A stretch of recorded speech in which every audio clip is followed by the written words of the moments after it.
Good day everyone, this is Jermar TV and sa video na ito ay tutuloy natin ang discussion about parallel lines cut by a transversal. So, simulan na natin. Before anything else, review muna tayo about angle pairs na binuo ng lines cut by a transversal. So, ito po yung given figure para makahanap ng sagot. Ano po? So, let's start with number 1. We have angle 1 at saka angle 8. So, this is the angle 1 and this is the angle 8. So, anong klaseng angle pair yan? Well, ang sagot po dito ay same side exterior angles. Okay? Next, number 2, we have angle 4 and angle 6. So, this is angle 4 and this is angle 6. So, para silang nasa loob ng dalawang lines. So, ang sagot po dito ay alternate interior angles. Next, number 3, we have angle 3 at saka angle 7. So, anong klaseng angle pair yan? Ang sagot po dito ay corresponding angles. Ayan. Next, number 4, we have angle 2. So, this one is angle 2 and this one is angle 8. Ayan, anong klaseng angle pair yan? Ang sagot po dito ay alternate exterior angles. And then sa number 5, we have angle 4 at saka angle 5. Itong dalawang angles. So, ang sagot po dito ay same side interior angles. Okay, so I hope na naka-review kayo, no? Kasi gagamitin natin yung mga terms na yan to solve for the angles na binuo ng transversal. Okay, so i-recall muna natin kung ang ibig sabihin ng transversal. A transversal is a line that intersects two coplanar lines at two different angles. So, these are the two lines here. We have line M at saka line N. Tapos, meron tayong line na nag-intersect sa dalawang lines. Ang tawag naman dito ay transversal. Okay, so this is what we call the transversal. Okay, sila yung nag-intersect sa dalawang lines. And then ito po yung angle pairs na binuo ng lines cut by a transversal. So ito po yung corresponding angles. Ito naman po is alternate interior angles. Then we have alternate exterior angles. Then we have same side interior angles. And then we have same side exterior angles. So tandaan po natin yung position ng bawat angle, no? At doon natin malalaman kung anong klaseng angle pair yan. Okay, so you may take this as a screenshot, no? Or pwede nyo naman kopyahin sa inyong notes. Bahala na kayo kung paano nyo to i-save. Okay? Ayan po. Okay, ngayon, i-discuss natin yung properties of angle pairs formed by parallel lines, no? Cut by a transversal. So, i-discuss natin yung properties ng limang uri ng angle pairs. Okay, so magsisimula tayo sa corresponding angles. So, sabi daw dito, if two parallel lines are cut by a transversal, then corresponding angles are congruent. So, take this as an example. Ano po? So, angle 1 at saka angle 5 ay corresponding angles. So, as you can see, they belong on the same side of transversal at para silang nasa taas ng line M at saka line N. Okay? So, sila yung tinatawag na corresponding angles. And corresponding angles are congruent. Okay, so paano natin nasabing congruent sila? Well, kung i-slide natin yung angle 1 papunta sa angle 5, no? Parehas sila ng magiging sukat, no? So, ibig sabihin, angle 1 is congruent to angle 5. So, tandaan po natin, pag sinabing congruent, they have an equal measure. So, in other words, kung ano yung measure ni angle 1 ay equal sa measure ni angle 5. So, silang dalawa ay congruent. Okay, so the other pair of corresponding angles are angle 2 tsaka angle 6, which are congruent as well. Okay? And then we have angle 3 and angle 7 na congruent din sila. And then lastly, we have angle 4 is congruent to angle 8. So bawat pares ng angles ay congruent. Okay? So sila po yung corresponding angles which are congruent. Next naman po is alternate interior angles. Sabi daw dito, if two parallel lines are cut by a transversal, then alternate interior angles are congruent. So let's take this as an example, no? So we have angle 3 and angle 5 are alternate interior angles. So as you can see, hindi sila magkatabi. Di ba? Nakikita naman natin, no? Tapos, nasa magkabilang sides ng transversal. Okay? And then, nasa loob sila ng dalawang parallel lines. Okay? And they are congruent to each other. Angle 3 is congruent to angle 5. So, silang dalawa ay congruent. You see, di ba?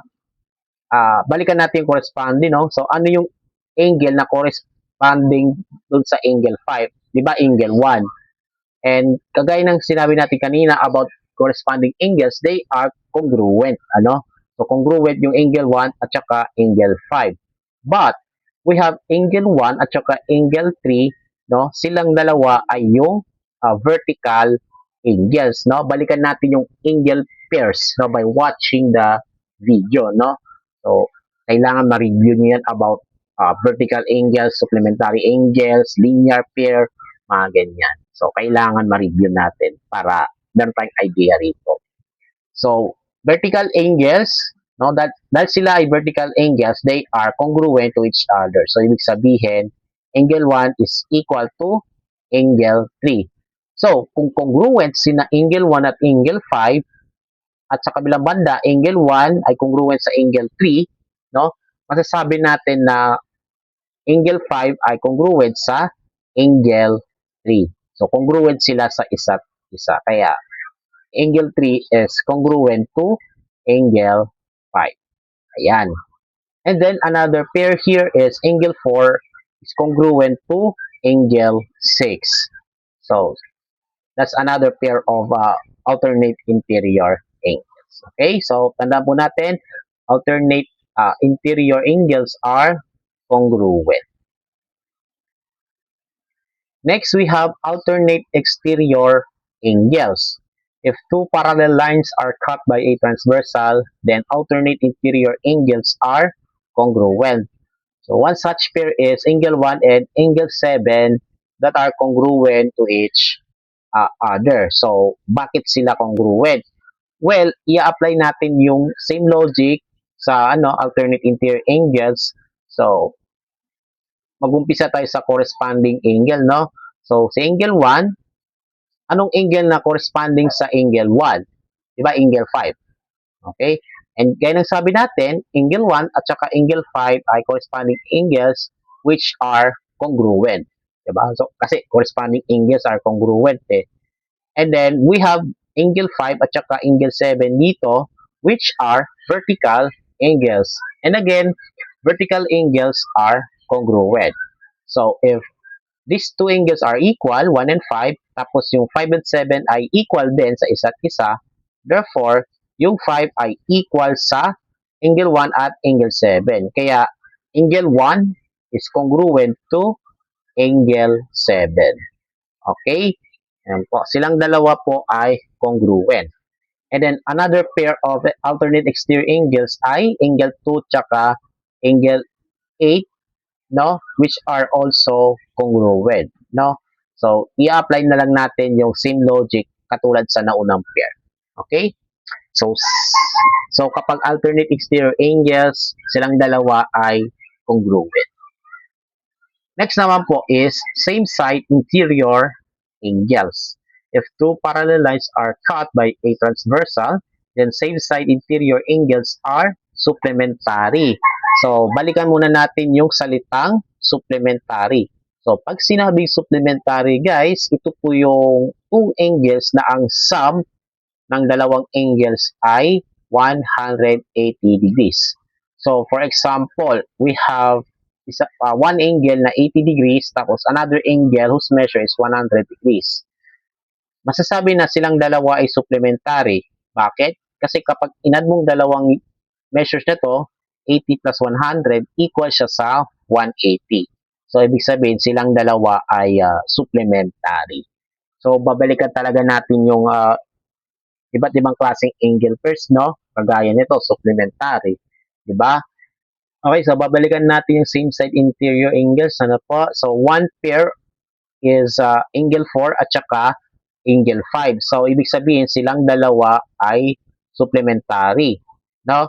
Uh, ibig sabihin nun, pag inad mo tong dalawa ay equal siya sa 180 degrees. Kaya, angle 4 plus angle 5 is equal to 180 degrees.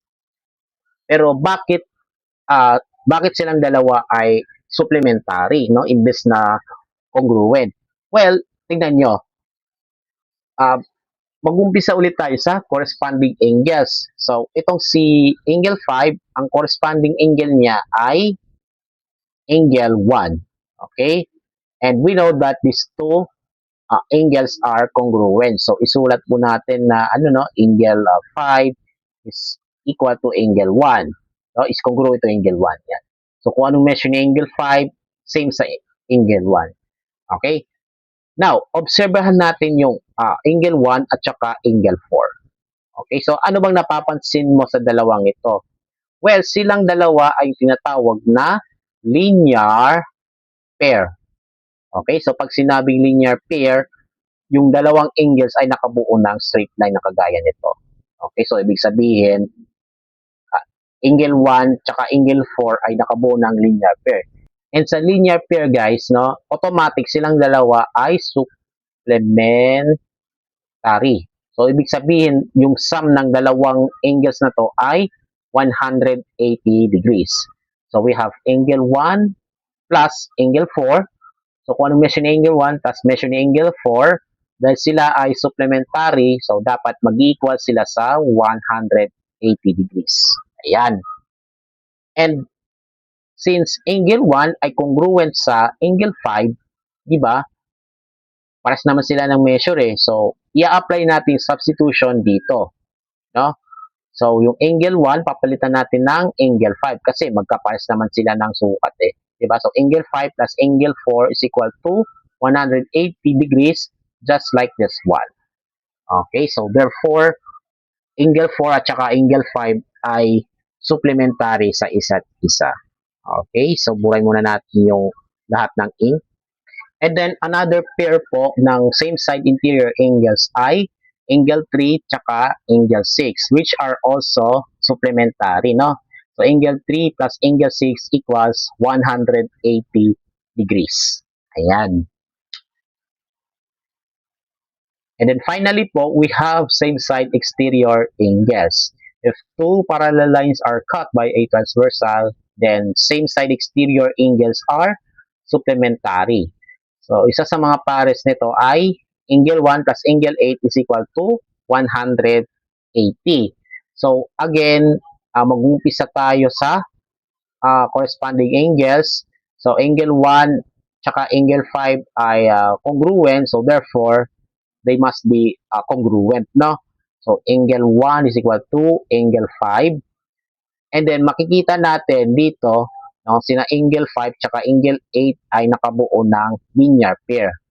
And kagaya ng sinabi ko kanina, pag sinabing linear pair, automatic supplementary sila.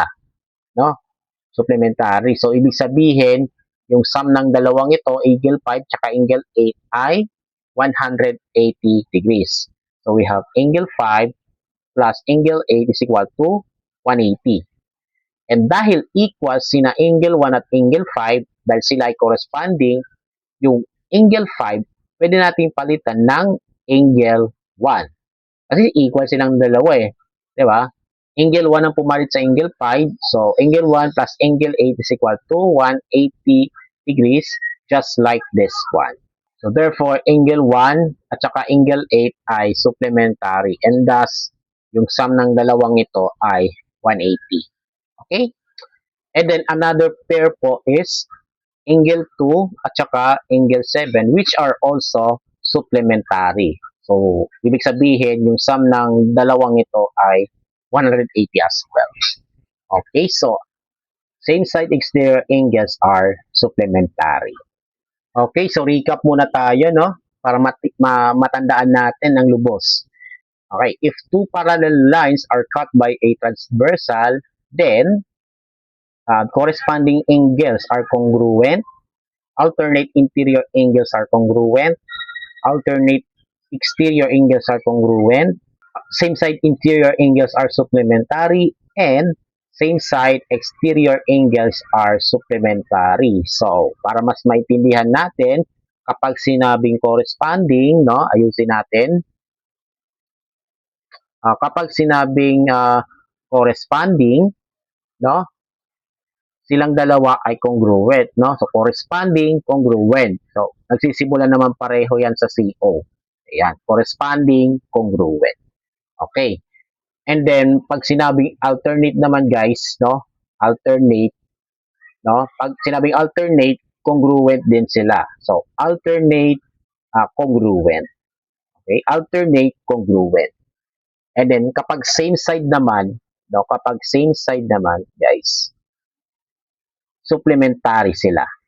Okay? Automatic supplementary sila. So, yan yung mga bagay na itatatak nyo sa isip ninyo. So, same side, supplementary, since silang dalawa ay nagsimula pareho sa letter S. Yan. Same side, supplementary. Again, corresponding, congruent, alternate, congruent, and same side, supplementary. Okay? And pakiusap, huwag natin kalilimutan na ang congruent ay equal, samantala yung supplementary, yung sum nila ay 180. Okay? Ayan po. So, let us apply properties of angle pairs formed by parallel lines cut by a transversal to determine the measure of angles. So, ito po yan, no? Given that uh, S or line S is parallel to line T and line C is parallel to line D, determine the measure of the required angle. So, this is the figure, no, na titignan natin para masagot natin yung mga tanong. Okay, so, as you can see, line S saka line T ay parallel. Tapos, as well as line C saka line D, parallel din sila.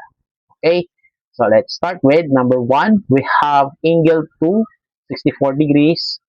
Ano naman kaya yung measure ni angle 7? So, ibig sabihin, kung ang angle 2 daw ay may measure na 64 degrees, no?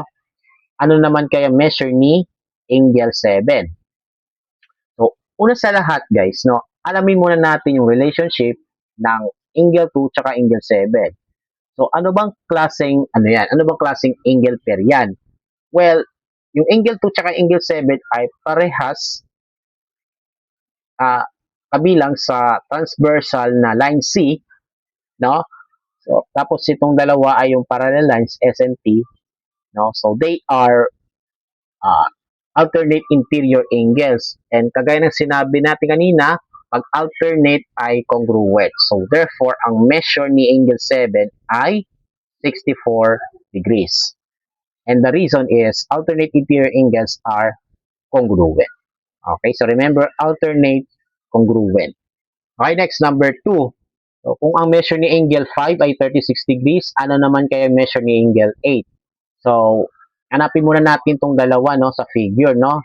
So, si angle 5 ay 36 degrees, no? Measure ni angle 5. Ano naman kaya measure ni angle 8? Well, kung makikita natin, sina angle 5 at saka si angle 8 ay kabilang sa transversal na ito, no? Line C. Okay? Tapos ito yung dalawang parallel lines. So, ano kaya angle pair ang pinapakita ng dalawang ito? So, these two angles are same side exterior angles. Okay? And pag sinabing same side, no, ibig sabihin silang dalawa ay supplementary. So, ibig sabihin, yung sum ng dalawang ito, angle 5 tsaka angle 8, ay 180 degrees.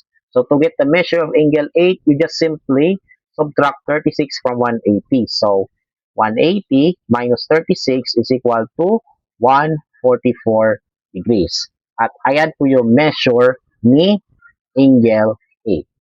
So, because same side exterior angles are supplementary. Okay? Ayan po. Next, number 3, we have this one. No? If angle 3 is 95 degrees, what is the measure of angle 11? Ayan. So, we have this one, angle 3, na 95 degrees, tapos angle 11. Ano kaya measure ni angle 11? So, this time, ang dalawang angles na ito ay kabilang sa transversal na ito, letter T. Okay? Tapos, yung parallel lines ay itong dalawa. Okay, so ano kaya klaseng angle pair yan? So, silang dalawa ay corresponding angles. And pag sinabing corresponding angles, silang dalawa ay congruent. So, this means kung ano yung measure nito ay parehas sa angle 11. So, therefore, angle 11 must measure 95 degrees. Okay? Corresponding angles are congruent. So, take note, corresponding and congruent ay nagsimula sa CO, pareho. Okay? Ayan po. Next, number 4. So, angle 7 is 64 degrees. Angle 12 is how many degrees? Ayan. So, this is angle 7 and this is angle 12. So, angle 7 is 64 degrees. Ano naman kaya sa angle 12? So, parehas silang nasa transversal na ito. No? And then, we have angle 7 tsaka angle 12. No? So, silang dalawa ay alternate interior angles. Kaya ang measure ni angle 12 ay 64 degrees din. So, remember po, alternate interior angles are congruent. Okay, so kayo naman po, no, sa number 5, angle 16 is 124 degrees. Anong measure ni angle 9? So, So, this time, hindi ko na i-explain ng masyado and kayo na magsasagot. And then, after some time, i-reveal natin agad yung sagot. Okay. So, the answer here is 124 degrees because angle 16 and angle 9 are alternate interior angles. Now, that belongs to the transversal B. Okay? And remember po, alternate exterior angles are congruent. That's why yung measure ni angle 9 ay 124 degrees. Next, number 6. The measure of angle 15 is 56 degrees. What is the measure of angle 14? Okay, so pag-isipan nyo munang mabuti kung ano yung sagot and then i-reveal natin yan after. Okay? So the answer here is 124 degrees. Bakit? Kasi sina angle 14 at angle 15 ay kabilang sa transversal na ito, which is line D. No? And nasa loob sila ng parallel lines na ito, line S at saka line T.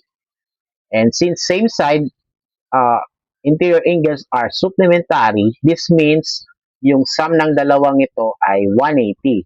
So in order na makuha to, you just subtract 56 degrees from 180. Okay, so 180 minus 56 is 124 degrees.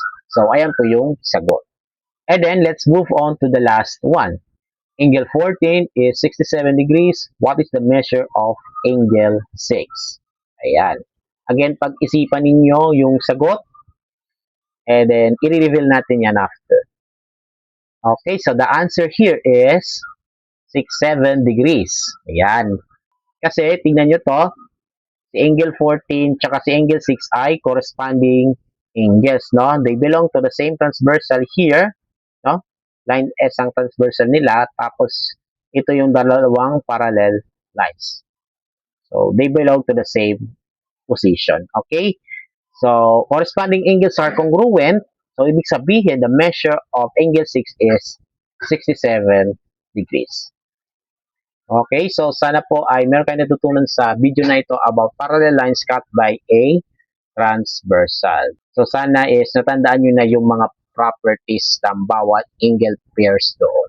So yeah, there you have it. Do not forget to subscribe to my channel para sa iba pang mga videos na i-upload ko. And as always, have a great day to all.